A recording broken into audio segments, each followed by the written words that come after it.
I'm back with a new video, and in my hand I have the Super Console X Pro. In front of me I have the Marvel Superheroes cabinet. But speaking of Marvel, have you guys seen the new Deadpool and Wolverine movie yet?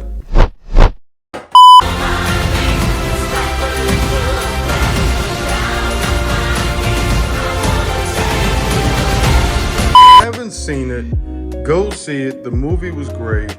Action from beginning to end, filled with comic relief all throughout. Ryan Reynolds, Hugh Jackman, amazing as always.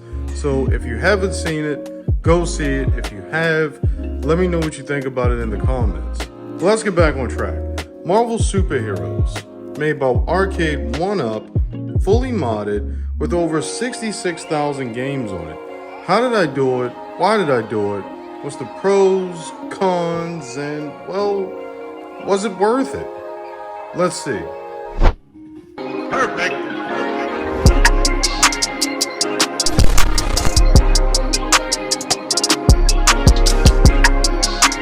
Perfect.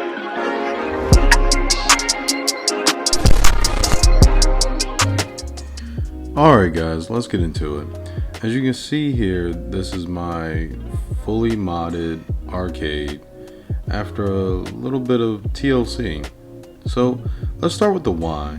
First, the reason is just more games, more customization, and to really just bring this, what was beginning to become a boring arcade, well, back to life.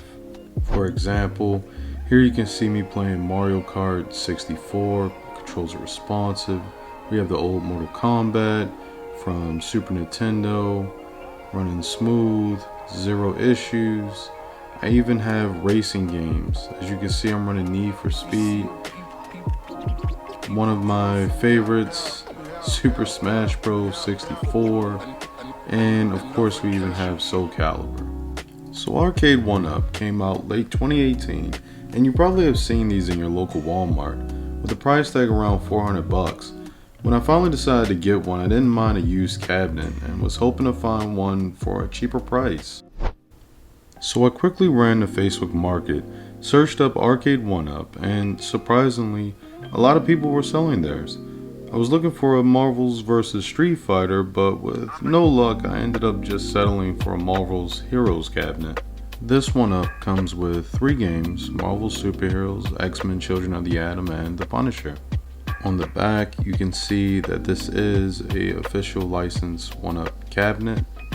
Even added some RGB lights all the way around for a more cooler look. Okay, so let's remove the back half and take a deeper look inside. Underneath of the board, here's my new LED buttons and joysticks I've installed, and can also be found on Amazon for about $40. Don't mind the wiring, this can get kinda crazy as you go along. So, moving on, we have the HDMI DVI VGA audio LCD controller board that all your new stuff will plug into. And last but not least, we have the Ken Hanks Super Console X Pro with all your games on it. And below we have some cheap computer speakers for a better, louder sound. So here we have it guys, the Super Console X Pro. This is literally the heart and soul of this entire mod. This is the box it comes in, shows the contents of what's inside the box, design on the side, and a description of the ports that the console has. And let's go ahead and open this up. So before I go into the box, I left the Super Console X Pro hooked up to the arcade just because of the tape that I used to mount it. But this is the other contents in the box, such as the manual and how to set everything up once you get everything turned on.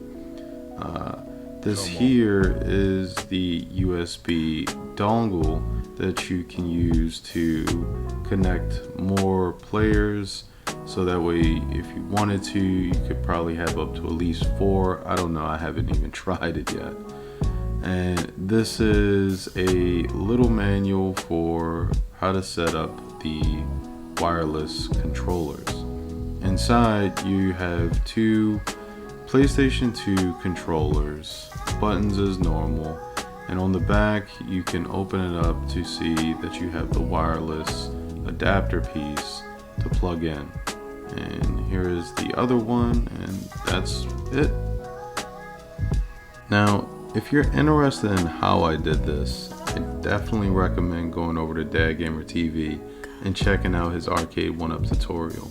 Because I'm gonna be honest guys, I was afraid to mess up my cabinet, but he literally walked me through step by step making this possible. Okay, so now that we got everything powered up, you need to make sure you have your hotkeys for player 1 and player 2. Those are important. Those buttons will replace your on and off button and your volume up and down button. Also, whatever you do for the left side, make sure you do it for the right side. Meaning, whatever your punch and kick is for the left, you need to make sure it's done for the right. And that's it.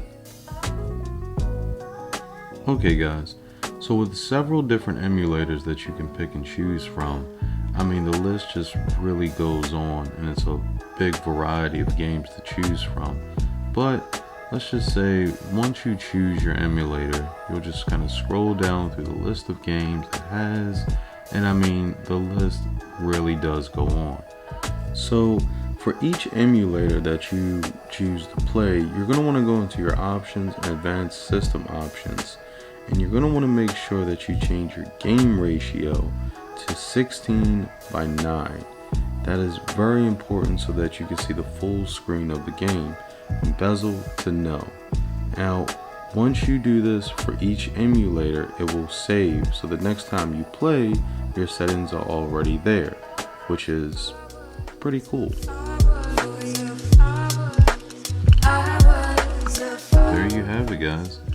We're playing Sonic Adventures 2 on our Marvel Superheroes Arcade 1-Up cabinet.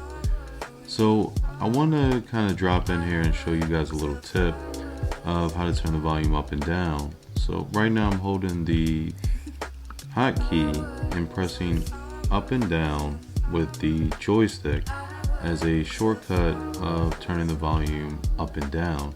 And I didn't realize how many people didn't know that, and I thought it'd just be something cool to kind of throw in there and mention. So yeah.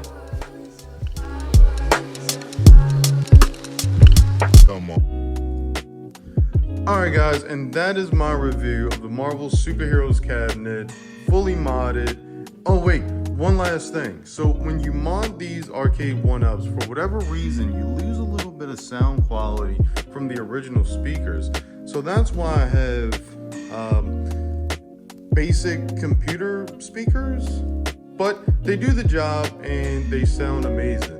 But on another note, I hope you guys liked this video. If you did, give it a like, give it a thumbs up, and don't forget to subscribe. If you have any questions about this arcade cabinet, what I did, how I modded it, or anything, just let me know in the comments. But until the next time, peace.